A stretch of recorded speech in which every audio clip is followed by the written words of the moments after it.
નમસ્કાર વિદ્યાર્થી મિત્રો, તમારું હાર્દિક સ્વાગત છે એજ્યુકેશન ઇન ગુજરાતી ચેનલ પર।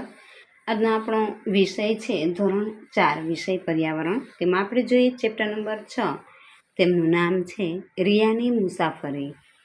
પ્રશ્ન પહેલો જોઈએ, નીચેના દરેક પ્રશ્નના જવાબ માટે આપેલા વિકલ્પોમાંથી યોગ્ય વિકલ્પ પસંદ કરીને લખો। પ્રશ્ન પહેલો છે, રિયા ટ્રેનમાં ક્યાં જવાની હતી? જવાબ આવશે એ, વાપી। બીજું, જીયા ક્યાં જવાની હતી? જવાબ આવશે સી, દમણ। ત્રીજું છે કે રિયાના પિતાએ કેટલા દિવસ પહેલાં રેલવેની ટિકિટ બુક કરાવી હતી? જવાબ આવશે બી, 15। ચોથો વિકલ્પ જોઈએ, રિયાએ પોતાના થેલામાં શું શોધીને મૂક્યું? જવાબ આવશે ડી, બી અને સી બંને।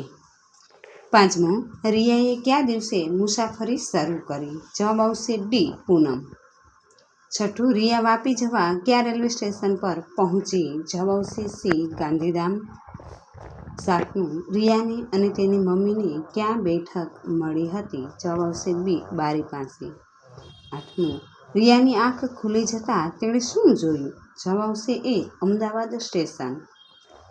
નવમું, અમદાવાદ રેલવે સ્ટેશન પર ટ્રેન કેટલો સમય ઊભી રહેવાની હતી? જવાબ આવશે બી, 20 થી 25 મિનિટ।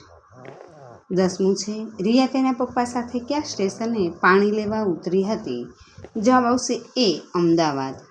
11મું, સામાન ઉંચકનારા માણસોએ કેવા રંગના કપડાં પહેર્યા હતા? જવાબ આવશે સી, લાલ।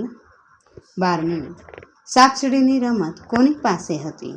જવાબ આવશે ડી, રિયા। પ્રશ્ન બીજો, યોગ્ય શબ્દ વડે ખાલી જગ્યા પૂરો। તેમાં પહેલું છે, રિયાના પપ્પાને ખાલી જગ્યા બેઠક મળી હતી। જવાબ આવશે વચ્ચે। બીજું, રિયાએ મુસાફરી કરી તે ટ્રેનનું નામ ખાલી જગ્યા હતું। જવાબ છે કચ્છ એક્સપ્રેસ।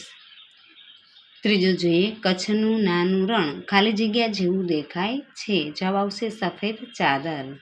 ચોથી ખાલી જગ્યા, કે રિયાના પપ્પાએ ખાલી જગ્યા વાગે સૂઈ જવાનું કહ્યું, રાતના 11 વાગે। પાંચમું, ફિયોના ખાલી જગ્યા સ્ટેશન પર ઉતરી ગઈ। જવાબ આવશે નડિયાદ। છઠ્ઠું, 11મું, અગરિયાઓ મીઠાના ખાલી જગ્યા બનાવીને મીઠું પકવે છે। જવાબ આવશે અગર। સાતમું, રિયાની મુસાફરી ખાલી જગ્યા સ્ટેશનથી શરૂ થઈ। જવાબ આવશે ગાંધીધામ।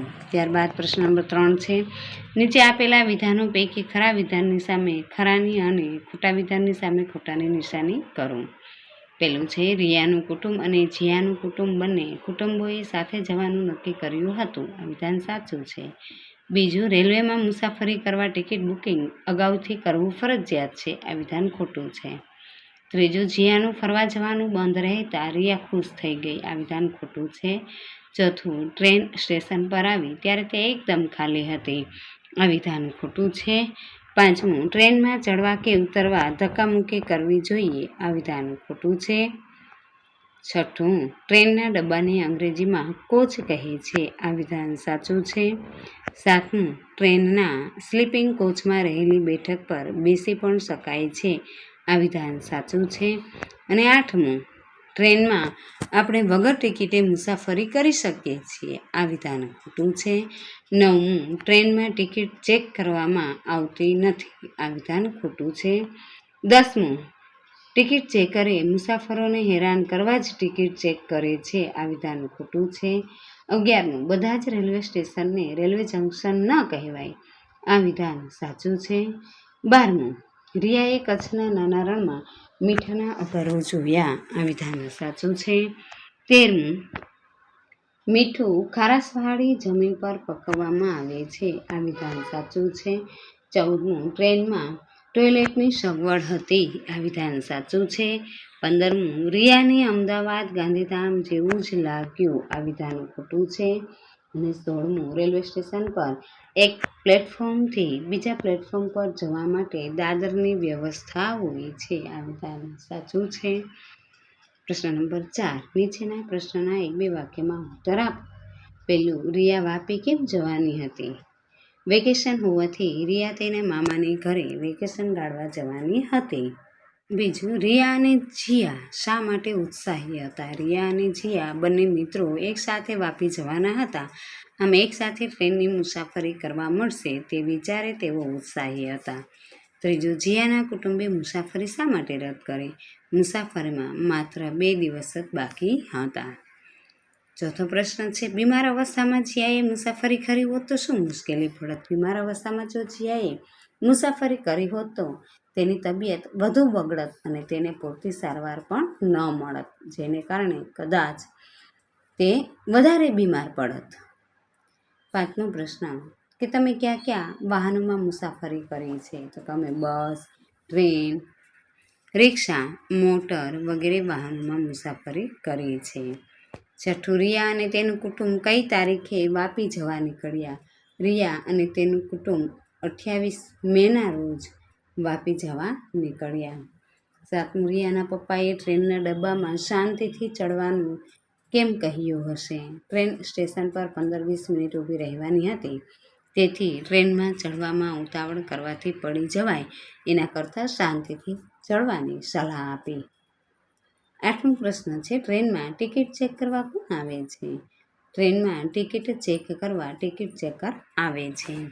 નવમો પ્રશ્ન છે કે તમે રેલવેની મુસાફરી વખતે ટિકિટ તપાસનારને કેવી રીતે ઓળખશો? ટિકિટ તપાસનાર કાળા રંગનો કોટ યુનિફોર્મ તરીકે પહેરે છે. તેની ઉપર સફેદ રંગની બંને બાજુ ખભા પર TTEનું સ્ટીકરવાળું પેચ લગાવેલ હોય છે. 10મો પ્રશ્ન, ગાંધીધામ પછી કયા સ્ટેશને ટ્રેન ઊભી રહેવાની હતી? ગાંધીધામ પછી ટ્રેન સામખિયાળી જંકશને ઊભી રહી.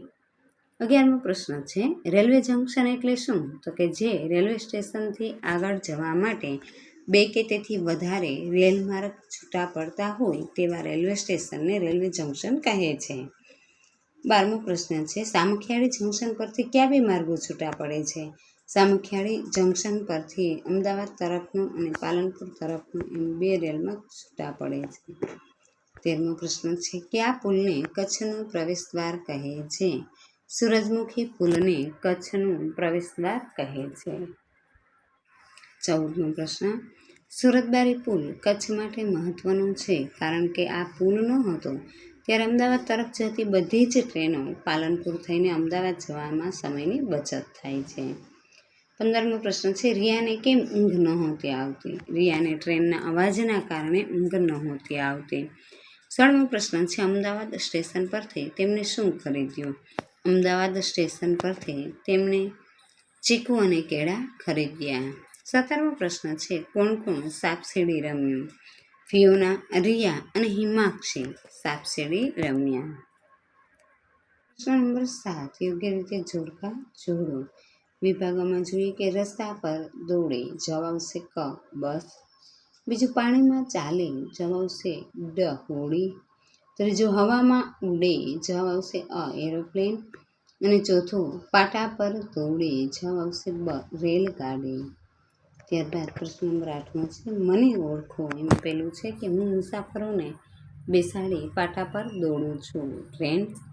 કે હું ઘણા બધા મુસાફરોને એકસાથે બેસાડી હવામાં ઉડું છું, એરોપ્લેન.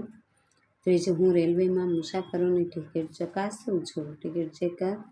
ચોથું, હું મુસાફરોને બેસાડી પાણીમાં તરું છું, હોડી. અને પાંચમું, હું મીઠું પકવવાનું કામ કરું છું, અગરિયા.